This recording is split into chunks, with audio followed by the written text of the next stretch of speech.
That is the key. Nothing's changed. Let's go to the audio sound bites. This is going to be fun. This is the alternate universe. This is where this is the most momentous media appearance since Churchill, perhaps.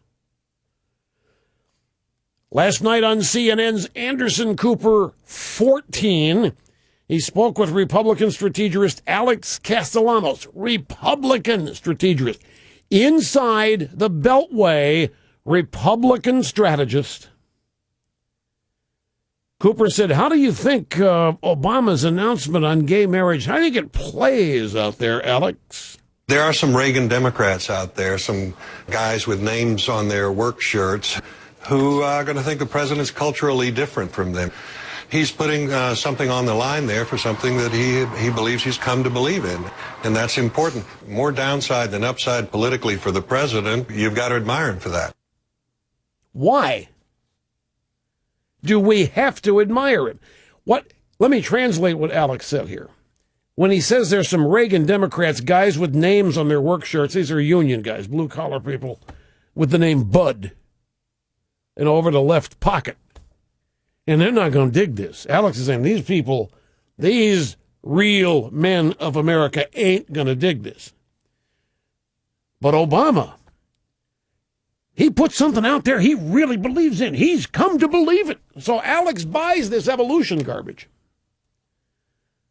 Alex, oh man, what a number. He's finally come to believe it. And you know what? We have to applaud Obama for doing something that's going to hurt him politically. All right.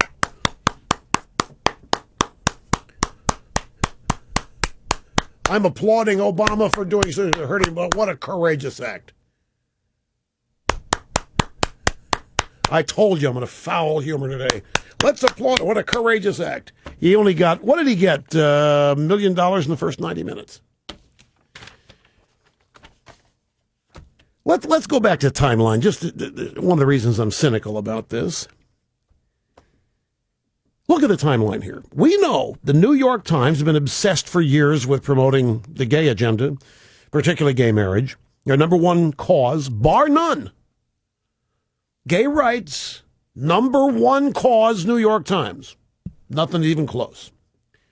Then out of the blue, a couple of weeks ago, the New York Times public editor warned Obama. We told you about it when it happened. Warned Obama at the time. They take a hard look. The Times was going to take a hard look at his record. They ran a story saying, 4 years ago, we didn't vet you.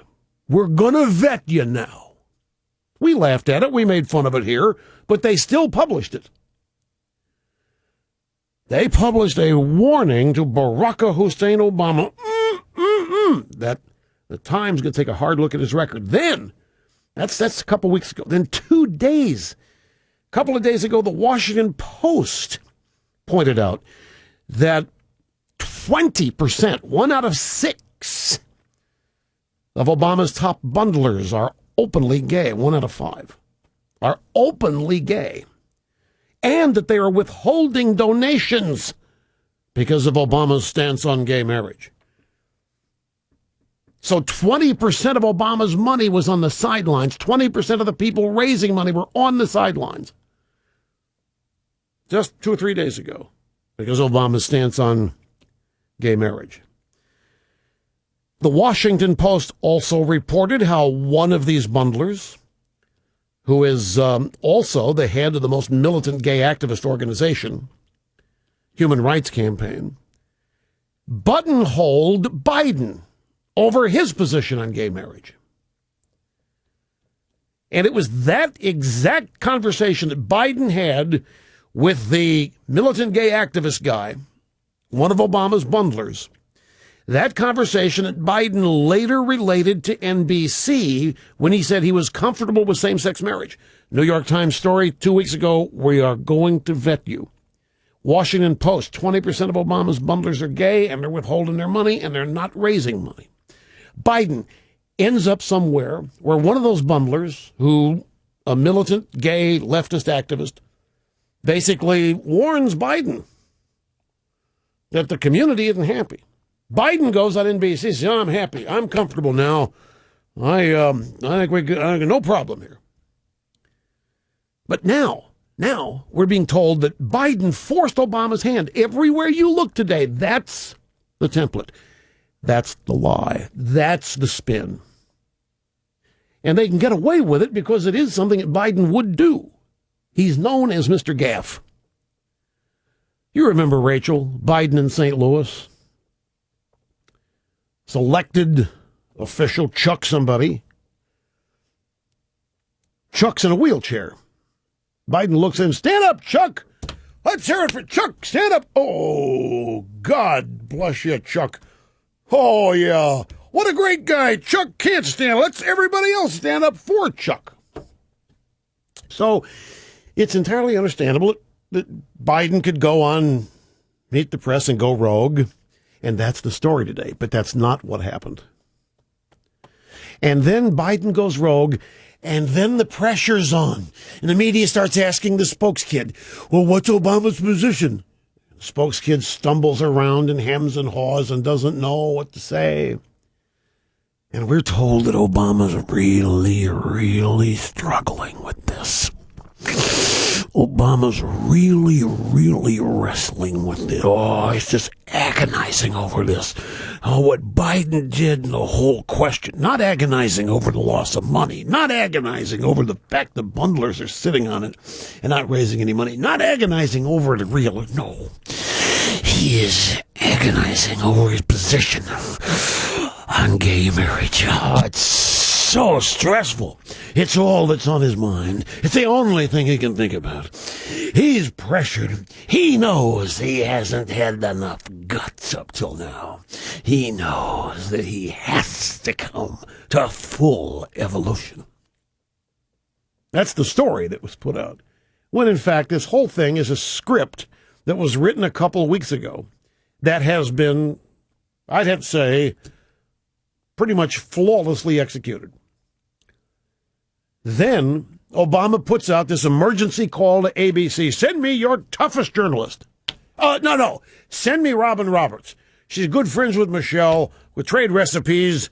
We can work with her. And there's a story out there that actually says that. They wanted Robin Roberts because she's easy. And meanwhile, Robin Roberts is taking kudos. What a get, babe. What a get. They picked her because she's easy. Can you imagine? Tom Brokaw, he wouldn't go. His generation news guys, leftists though they might have been, if he found out that some president picked him because he was easy, he'd send somebody else. So would Jennings, so would even Dan Rather would have. Certainly Klondike would have. Cronkite. And now it's kudos. President requests, what a get, Robin. I'll tell you, great performance, babe. Oh, you really hit a home run there. Kudos all over the place. And then, she should enjoy being a celebrity. Robin, she should enjoy being a celebrity. I mean, if you can't take advantage of your friendship with the first family, what good's the job? Anyway, so she goes up there and works hard. It takes all of 5 seconds to get that tough answer out of Obama, in which he doesn't say anything different, nothing new. And, oh my God, folks, the orgasms that happened last night and today over nothing. And I saw a story. Certainly, I had this in stacking because this program has standards. I didn't get to this story, but I think it might actually fit somehow, somewhere here. You know what it was? Story about Hollywood actresses, led by Terry Hatcher of Desperate Housewives, but a lot of other, I don't remember the names, but they were famous. You would recognize all the names. The premise of the story was they don't need males, M-A-L-E-S. It was a sex toy story. And how they're far more satisfied with sex toys. It was a story to UK Daily Mail. And it was a story about the sales and marketing success of sex toys in the UK, and it had a companion attachment talking about Hollywood actresses with pictures and quotes from these women about how, they've got so good, I don't need men, I don't need males. Yeah, Yeah, as I say, I didn't do it because there's nothing really to relate it to. I don't know why it popped into my head now. But it did. Look,